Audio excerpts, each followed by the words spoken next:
அனைவருக்கும் வணக்கம். என் லைஃப்பில் இந்த மாதிரி ஒரு பெயின்ஃபுல்லான ஒரு சுச்சுவேஷனை நான் ஃபேஸ் பண்ணதே கிடையாது. மனசு முழுக்க வலி வலி மட்டும்தான். இந்த சுற்றுப்பயணத்தில் என்னென்ன மக்கள் பார்க்க வராங்க, அதுக்கு ஒரே ஒரு காரணம் தான், அவங்க என் மேலே வச்சிருக்கிற அன்பும் பாசம்.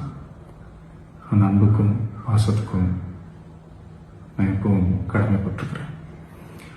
அதனால தான் இந்த சுற்றுப்பயணத்தில் மற்ற எல்லா விஷயங்களையும் தாண்டி மக்களுடைய சேஃப்டி, அதில் எந்த காம்ப்ரமைஸும் பண்ணிடக்கூடாதுன்றதுக்காக தான் அது என் மனசில் ரொம்ப ஆழமாக இருக்கும் அந்த எண்ணம்.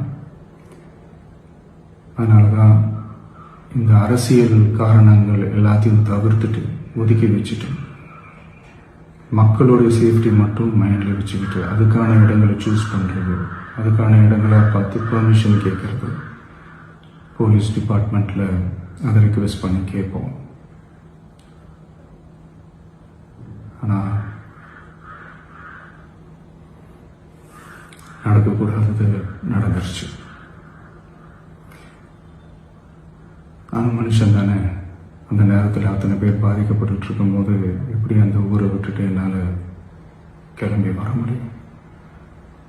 நான் திரும்ப போகணும்னு இருந்துச்சுன்னா அதை ஒரு காரணம் காட்டி அங்கே வேறு சில பதட்டமான சுச்சுவேஷன்ஸ், வேறு சில அசம்பாவிதங்கள் அந்த மாதிரி எதுவும் நடந்துடக்கூடாதுன்றதுக்காக தான் நான் அவாய்ட் பண்ணேன். இந்த நேரத்தில் சொந்தங்களை இழந்து தவிக்கிற இத்தனை குடும்பங்களுக்கும் என்னுடைய ஆழ்ந்த இரங்கலை தெரிவிச்சுக்கிறேன். எனக்கு தெரியும், என்ன சொன்னாலும் இது ஈடையாகாதுன்னு எனக்கு தெரியும். ஹாஸ்பிட்டலில் ட்ரீட் பண்ணிகிட்ருக்கிற எல்லாருமே சீக்கிரமாக க்யூர் ஆகி வரணுன்றதை இந்த நேரத்தில் நான் வேண்டிக்கிறேன். கூடிய சீக்கிரமே உங்கள் எல்லாரையும் நான் சந்திக்கிறேன். இந்த நேரத்தில் எங்களுடைய வலிகளை, எங்களுடைய நிலைமையை புரிஞ்சுக்கிட்டு எங்களுக்காக பேசின அரசியல் கட்சிகளை சார்ந்த நண்பர்கள், தலைவர்கள் அனைவருக்கும் என்னுடைய நன்றியை தெரிவிச்சுக்கிறேன். கிட்டத்தட்ட ஒரு 5 மாவட்டத்துக்கு பிரச்சாரத்துக்கு போனோம். இந்த மாதிரி எதுவுமே நடக்கல. ஆனால் கரூரில் மட்டும் ஏன் எப்படி நடக்குது, எப்படி நடக்குது? மக்களுக்கு எல்லா உண்மையும் தெரியும். மக்கள் எல்லாத்தையும் பார்த்துக்கிட்டு இருக்கிறாங்க.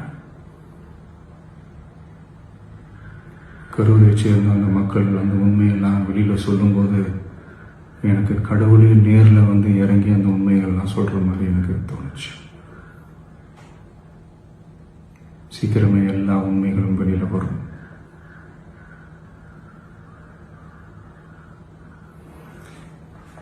எங்களுக்கு தரப்பட்ட இடத்துல நாங்கள் போய் அந்த ஸ்பாட்டில் நின்று நாங்கள் பேசிட்டு வந்தோம். அதை தாண்டி எந்த தவறும் எங்கள் சைடில் நாங்கள் எதுவுமே செய்யலை. பட் இருந்தாலும் எங்கள் கட்சியை சேர்ந்த நிர்வாகிகள், தோழர்கள் மேலே எஃப்ஐஆர், அது மட்டும் இல்லை சோஷியல் மீடியாவை சேர்ந்த நண்பர்கள், தோழர்கள் அவங்க மேலே எஃப்ஐஆர்லாம் போட்டு இப்போ பிடிச்சிக்கிட்டு இருக்கிறாங்க.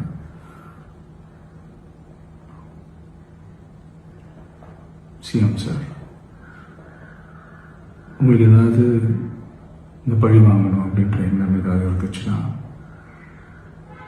என்ன வேணாலும் பண்ணுங்க. அவங்க மேலே கை வைக்காதீங்க. நான் ஒன்று வீட்டில் இருப்பேன், இல்லை நான் ஆஃபீஸில் இருப்பேன்.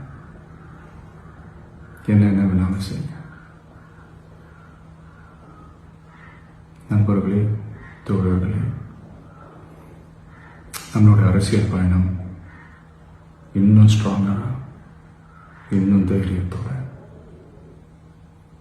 கண்டினியூ ஆகும்.